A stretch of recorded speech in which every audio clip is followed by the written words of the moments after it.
Bismillahirrahmanirrahim. Assalamualaikum warahmatullahi wabarakatuh. Innal hamdalillah nahmaduhu wa nasta'inuhu wa nastaghfiruhu wa nastahdihi wa na'udzu billahi min shururi anfusina wa sayyiati a'malina. May yahdihillahu fala mudilla lahu wa may yudlilhu fala hadiya lahu. Ashhadu an la ilaha illallah wahdahu la syarika lahu wa ashhadu anna Muhammadan abduhu wa rasuluhu alladzi la nabiyya ba'dah. Subhanaka la ilma lana illa ma 'allamtana innaka antal alimul hakim.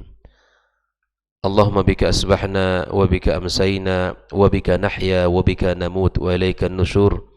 Asbahna ala fitratil Islam wa ala kalimatil ikhlas wa ala dini nabiyyina Muhammadin sallallahu alaihi wasallam wa ala millati abina Ibrahim hanifan musliman wa ma kana minal musyrikin.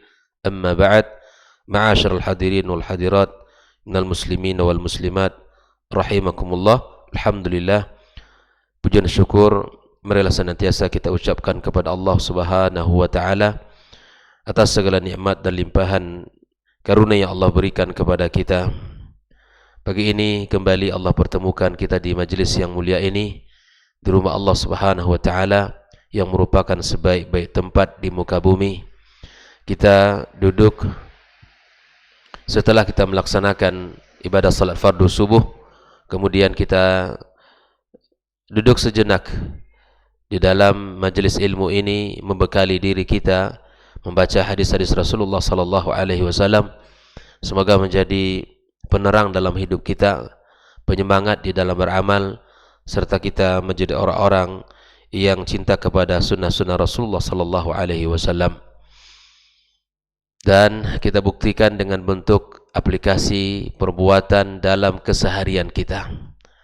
Kemudian ucapan salawat dan salam untuk Nabi kita Muhammad sallallahu alaihi wasallam. Mudah-mudahan kita semua mendapatkan kebahagiaan, kesenangan di hari kiamat kelak dengan mendapatkan syafaatnya dari Rasulullah sallallahu alaihi wasallam. Tak lupa kita berdoa kepada Allah untuk kedua orang tua kita yang telah memiliki jasa, banyak jasa kepada kita, yang telah mengajarkan kita, yang telah membimbing kita. Semoga Allah Subhanahu wa taala angkat derajat mereka di sisinya dan Allah muliakan mereka, dan Allah lapangkan kuburan mereka, dan Allah jauhkan dari siksa kubur dan siksa neraka. Kembali kita melanjutkan pembahasan seputar 55 wasiat Rasulullah sallallahu alaihi wasallam. Pagi ini wasiat yang ke-25. Wasiat yang ke-25 di antara atau tema yang dibahas pada wasiat kali ini adalah tentang fi su'ali billahi azza wa jalla, yaitu permintaan atas nama Allah. Di dalam kehidupan kita, bahwa ada orang-orang yang datang meminta kepada kita atas nama Allah Subhanahu wa taala, maka bagaimana sikap kita sebagai saudara kepada saudaranya? Mari kita lihat di antara hadis yang dinukilkan dalam bab ini adalah hadis Jabir bin Abdullah radhiyallahu taala anhu, di mana Rasulullah sallallahu alaihi wasallam bersabda, "Man ista'adakum billahi fa'idhuhu wa man sa'alakum billahi fa'atuhu wa man da'akum fa'ajibuhu wa man ata ilaikum ma'rufan fakafi'uhu fa in lam tajidu fad'u lahu hatta ta'lamu an qad kafa'tumuhu." Hadis ini disahihkan oleh para ulama, dan tentunya hadis yang akan kita bahas ini merupakan hadis yang luar biasa, di mana Rasulullah sallallahu alaihi wasallam mengatakan, "Man ista'adzakum billahi fa'idhuhu." Siapapun yang memohon keperlindungan kepada kalian mengatasnamakan Allah, Ada orang yang datang kepada kita, meminta perlindungan kepada kita, mengatasnamakan Allah Subhanahu wa taala, maka lindungilah dia. Wa man sa'alakum billahi fa'tuhu, dan barang siapa yang meminta dengan atas nama Allah, maka berilah ia. Mungkin ada saudara kita, mungkin sahabat-sahabat kita dari kaum muslimin yang datang kepada kita menyebutkan kebutuhannya, menyebutkan segala hal yang dia perlukan dalam kehidupannya. Bahkan mungkin dia mengatasnamakan Allah, maka tidak ada jalan bagi kita sebagai saudara untuk menolongnya.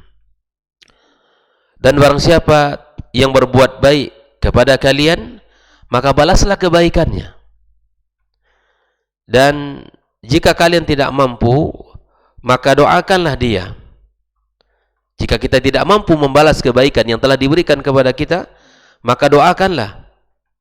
Doakanlah sampai dia tahu bahwa kalian telah atau sampai mereka tahu, atau sampai kalian tahu bahwa kalian telah memberikan balasan yang setimpal kepadanya. Khadiqah muslimin rahimakumullah. Inilah Islam, agama yang penuh dengan akhlak, agama yang telah menyebarkan nilai-nilai kebaikan, di mana Rasulullah sallallahu alaihi wasallam diutus untuk menyempurnakan akhlak. Di mana Rasulullah sallallahu alaihi wasallam mengatakan, "Innama bu'itsu liutammima makarimal akhlaq." Nabi alaihi salatu wassalam diutus Allah untuk mengajarkan kebaikan, untuk mengajarkan akhlak kepada kita. Bahkan orang-orang yang memiliki akhlak yang mulia, itu adalah orang-orang yang memiliki iman yang sempurna. Nabi kita alaihi salatu wassalam mengatakan, "Akmalul mu'minina imanan ahasinukum akhlaqa." Atau kama qala Nabi sallallahu alaihi wasallam, mukmin yang sempurna imannya adalah mukmin yang baik akhlaknya. Dan Nabi alaihi salatu wassalam telah memerintahkan kita untuk senantiasa memiliki akhlak yang baik, lisan yang baik, perkataan yang baik, sikap yang baik, berlemah lembut kepada sesama manusia, memiliki akhlak sopan santun yang terjaga dalam kehidupan kita. Seperti misalnya al-musa'adah, memberikan bantuan. Memberikan bantuan kepada saudara itu adalah perbuatan mulia, karena meringankan saudara yang sedang mendapatkan kesulitan. Allah Subhanahu wa taala akan ringankan urusannya di akhirat kelak. Bayangkan, mana yang lebih besar, yang lebih dahsyat urusan kita di dunia atau di akhirat kelak? Mana yang lebih berat, urusan di dunia atau urusan di akhirat? Urusan akhirat jauh lebih besar, jauh lebih berat. Maka kalau ingin urusan kita di akhirat kelak dimudahkan Allah, diringankan Allah Subhanahu wa taala, maka kemudian harus kita bisa membantu saudara-saudara kita, meringankan saudara-saudara kita di dunia ini. Ikhwanikum muslimin rahimakumullah. Seperti kita mengucapkan, memberikan sesuatu, mengucapkan kalimat syukur, terima kasih kepada saudara-saudara kita yang telah berbuat kepada kita. Makanya dalam hadis ini ada beberapa permintaan saudara-saudara kita yang mesti kita penuhi. Yang pertama, minta tolong, meminta perlindungan.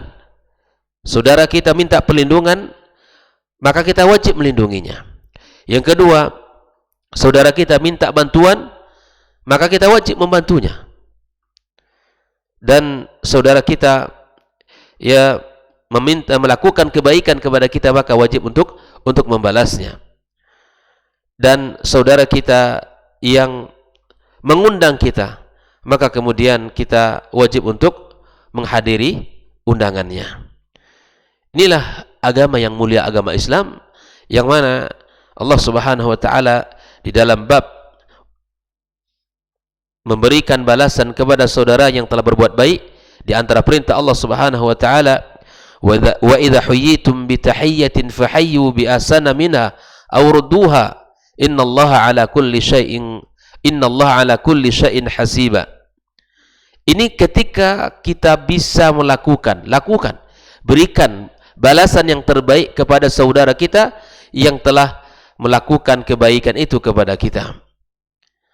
Namun kemudian, jika seandainya kita tidak mampu untuk membalas kebaikannya, maka paling tidak kita mendoakan saudara-saudara kita.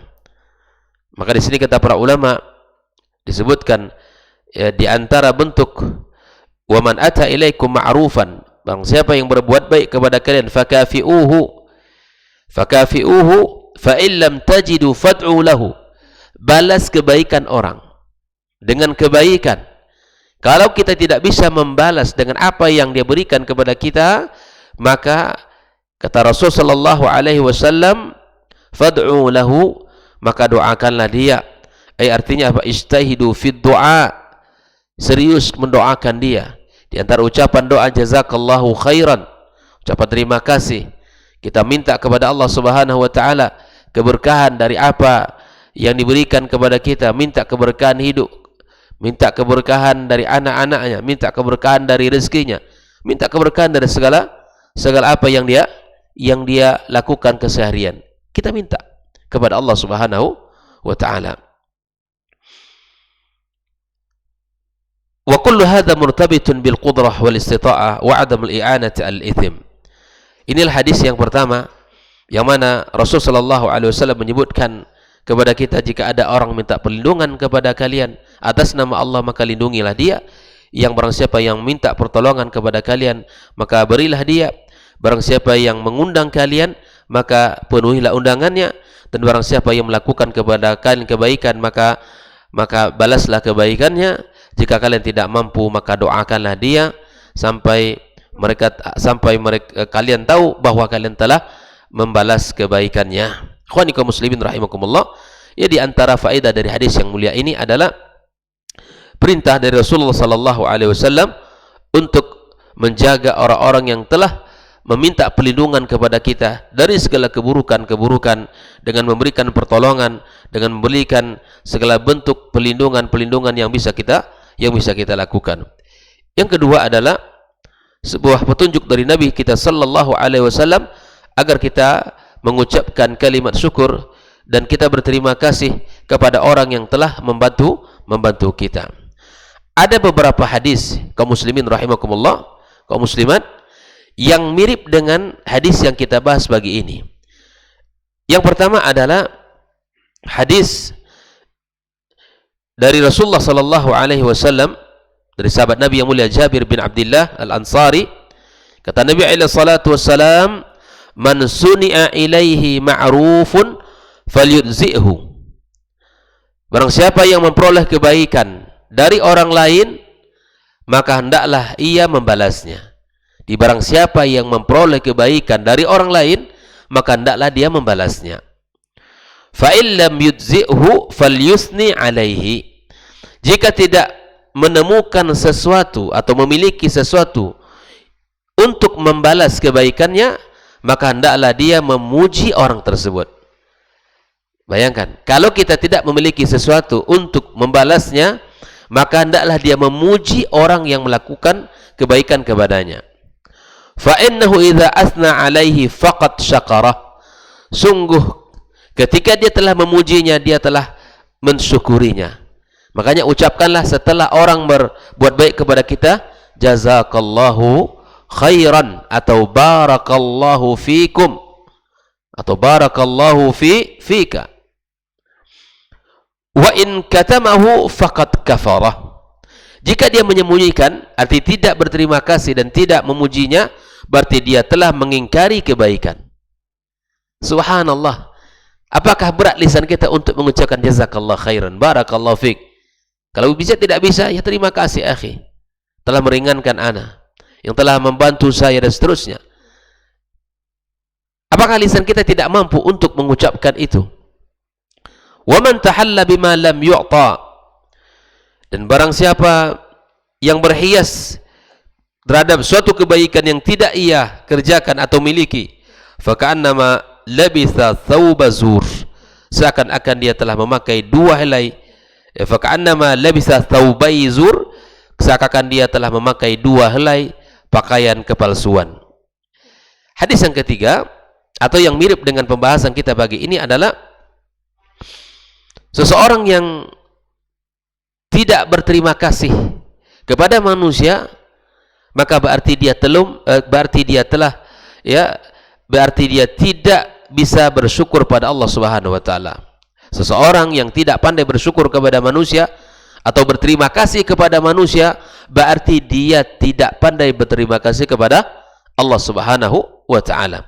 Dari Abu Hurairah radhiyallahu taala anhu, di mana Rasulullah sallallahu alaihi wasallam bersabda, la yashkurillah atau la yashkurullaha man la yashkurun nas. Seseorang belum bisa merealisasikan rasa syukurnya kepada Allah Subhanahu wa taala atas apa yang Allah berikan kepadanya, maka la yashkurullaha man la yashkurun nas, tidak pandai berterima kasih kepada Allah Subhanahu wa taala selama dia tidak pandai berterima kasih kepada manusia. Bayangkan.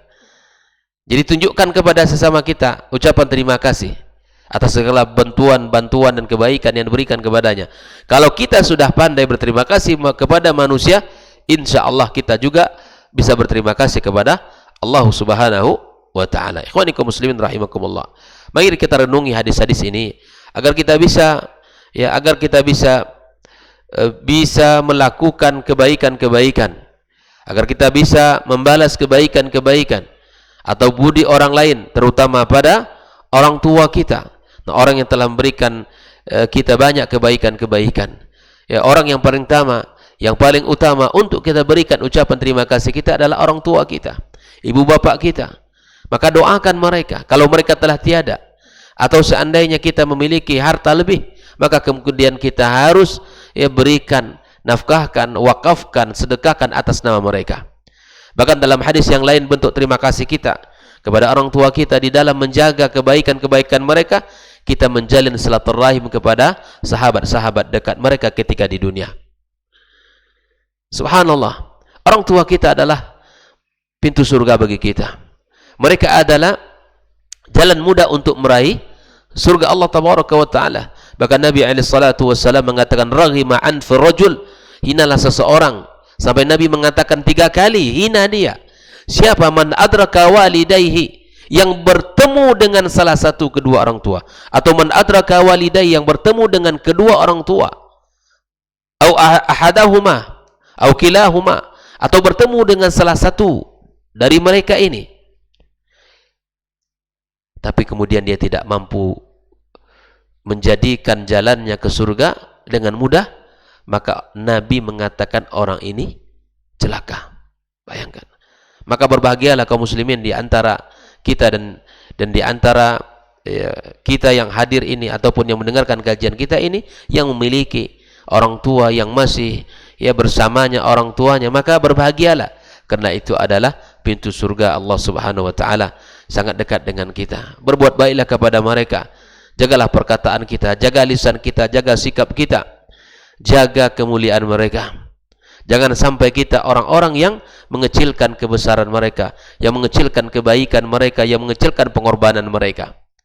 Bahkan ada sebagian orang, subhanallah, ditempatkan orang tuanya di tempat yang paling sempit di rumahnya, ditempatkan pada tempat yang tidak nyaman, padahal orang tuanya seharusnya dimuliakan, diberikan tempat yang paling lapang, di tempat yang paling nyaman, kasur yang paling baik, selimut yang paling lembut, agar orang tuanya nyaman. Ada sebagian orang memperlakukan orang tuanya sebagai pembantu, seakan dialah khadim di rumahnya, yang mengurusi seluruh rumahnya, yang mengurusi seluruh dapurnya, yang mengurusi bahkan anak-anaknya. Ada sebagian kaum muslimin ini. Agar kita tahu bahwa birrul walidain adalah sebaik-baik amal. Bahkan ketika salah seorang sahabat Nabi yang mulia bertanya, ya Rasulullah, ayyul amali afdal, amal apa yang paling mulia? Nabi SAW mengatakan, birrul walidain, berbakti kepada kedua orang tua. Perkara bakti kepada orang tua adalah perintah Allah di dalam agama yang mulia ini. Jangan sampai kita ketika sudah menjadi orang besar, dalam bahasa kita hari ini, memiliki pekerjaan, kesibukan, penghasilan yang besar. Lalu kemudian kita merasa jauh hebat, merasa tinggi, merasa mulia dari orang tua kita. Tidak. Kita adalah seorang hamba, seorang anak. Bagaimanapun kita akan tetap dianggap anak bagi orang tua kita. Maka sesungguhnya orang-orang yang telah menunaikan hak-hak orang tuanya, maka sungguh surga sangat dekat kepadanya. Ikhwani kaum muslimin rahimakumullah. Lalu kemudian orang tua kita yang setelah itu adalah karib kerabat kita, orang-orang yang terdekat dengan hubungan nasab dengan kita. Ya, karib kerabat kita, mereka orang yang paling berhak untuk mendapatkan kebaikan kita. Kemudian tetangga-tetangga kita, orang-orang yang ada di sekitar kita, mereka orang yang paling berhak untuk mendapatkan kebaikan kita. Bahkan dalam bab tetangga, Nabi kita alaihi salatu wassalam mengatakan bahwa hampir-hampir saja, kata Nabi alaihi salatu wassalam, tetangga itu mewarisi dari tetangganya.